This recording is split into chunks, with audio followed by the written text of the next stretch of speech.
अस्सलाम वालेकुम नाजरीन। आज हम बात करेंगे लाहौर और दरियाए रावी के तबाहकुन सैलाब की, जो इस वक्त लाखों लोगों की जिंदगियों को मुतासर कर रहा है। ये सिर्फ एक कुदरती आफत नहीं, बल्कि एक बड़ा अलर्ट है कि अगर हमने बर वक्त इकदामात ना किए तो मुस्तकबिल में सूरत हाल और भी खतरनाक हो सकती है। खवातीनो हजरात, लाहौर इस वक्त एक बड़ी कुदरती आजमाइश से गुजर रहा है।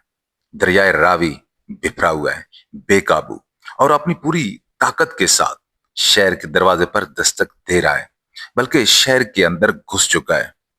शाहतरा के मुकाम पर पानी का बहाव 2,20,000 क्यूसेक तक जा पहुंचा है। याद रहे कि दरिया की गुंजाइश सिर्फ 2.5 लाख क्यूसेक है। ये नहीं, हम खतरे की उस लकीर पर खड़े हैं जहां से आगे सिर्फ तबाही है। ये नहीं, दरिया अपनी हद के बिल्कुल करीब है और सिर्फ थोड़ा सा इजाफा भी बड़े पैमाने पर तबाही ला सकता है। इसी वजह से हुकूमत ने लाहौर और गिरदोनवा में हाई अलर्ट जारी कर दिया है। जिलाई इंतजामिया 24 घंटे सरगर्म है, मगर पानी की शिद्दत में हर लम्हा इजाफा हो रहा है, बढ़ती जा रही। अब तक 1.2 मिलियन अफराद इस सैलाब से मुतासर हो चुके हैं। सिर्फ पंजाब में तकरीबन 2.5 लाख अफराद अपने घरों से निकलने पर मजबूर हुए। हजारों गांव और फसलें जेरे आब आ गई।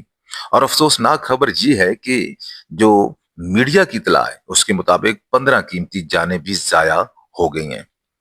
ये मनाजर हमें 1988 के बड़े सैलाब की याद दिलाते हैं, मगर फर्क यह है कि आज हमारे पास टेक्नोलॉजी है और वसाइल भी मौजूद है, लेकिन फिर भी हम इतने बड़े नुकसान से बच ना सके। ये सवाल भी उठता है कि पानी इतनी तेजी से किनारों से बहर क्यों आया। इसकी बड़ी वजूहात में शामिल सबसे बड़ी वजह यह है कि दरियाए रावी की कई सालों से सफाई नहीं हुई, जिससे दरिया की गुंजाइश जो है वो कम हो गई है। दरिया के किनारे तजावीजात और कचरे के ढेर ने पानी के रास्ते जो है वो तंग कर दिए हैं। नतीजा ये कि मामूली इजाफा भी पानी में बड़ी तबाही ले आया। रेस्क्यू टीमें, फौज और मकामी रजाकार कश्तियों के जरिए लोगों को महफूज मकामात पर मुंतकिल कर रहे हैं। रिपोर्ट्स के मुताबिक अब तक 2 लाख से ज्यादा अफराद को रेस्क्यू करके रिलीफ कैंप्स में पहुंचाया जा चुका है, लेकिन इन कैंपों में सहूलियात नाकाफी हैं।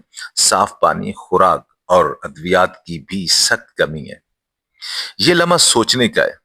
वजीर आजम ने खुद एतराफ किया है कि हमें मजीद डैम्स और वाटर रिजर्वोयर्स बनाने की जरूरत है ताकि दरियाओं का दबाव कम किया जा सके।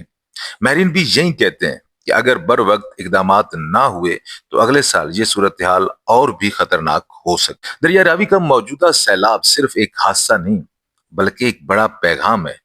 यह हमें बता रहा है कि हमें अपने दरियाओं की सफाई जरूर करनी चाहिए, बल्कि इसको संजीदा लेना चाहिए। तजावीज़ात और गैर कानूनी तामीरात खत्म करना होगी, और सबसे बढ़कर हमें मुस्तकबिल के लिए पानी जखीरा करने के लिए बड़े मंसूबे बनाना होंगे, क्योंकि अगर आज हमने सबक ना सीखा तो आने वाली नस्लों को इससे कहीं बड़ा नुकसान उठाना पड़ेगा।